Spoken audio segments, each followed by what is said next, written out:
Queen Elizabeth II, 95, is a constitutional monarch and has held weekly audiences with British Prime Ministers throughout her 69-year reign. Boris Johnson is the Queen's 14th Prime Minister, and the contents of one of their meetings during the pandemic were recently made public.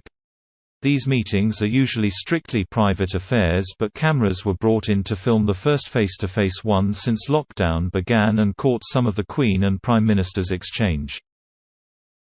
The Queen was captured saying, "I've just been talking to your Secretary of State for Health, poor man.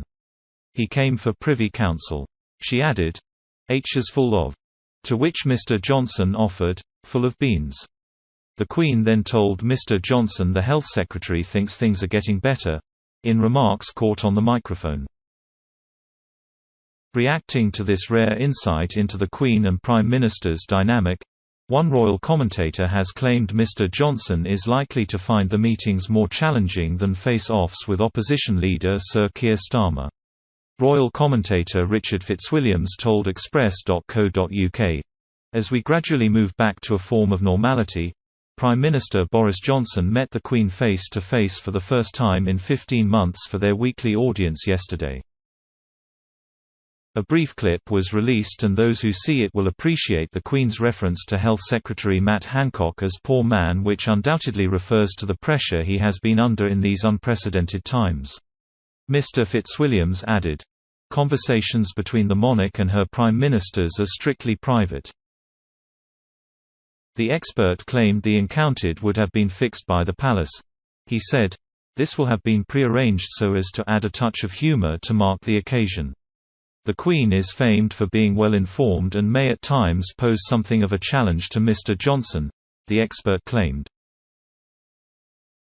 Mr. Fitzwilliams added, "Boris Johnson may find his audiences with the Queen more taxing than his duels with the Labour leader Sir Keir Starmer in a mostly empty Commons chamber, as she is famed for doing her research into the issues of the day.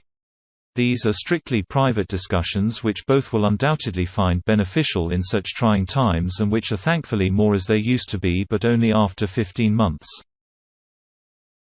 Mr. Fitzwilliams argued that as the recording was officially released, its contents would have been pre-arranged by the palace.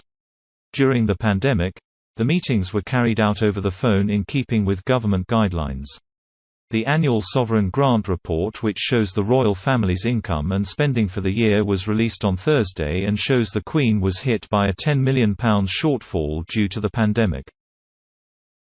Figures show the firm lost more than half its annual income outside of government funding after it was forced to shut its royal residences to visitors during the COVID-19 crisis. During the 2019-2020 financial year, the palace's income was £20.2 million. This shrunk to £9.4 million, a 53% loss, during 2020-2021.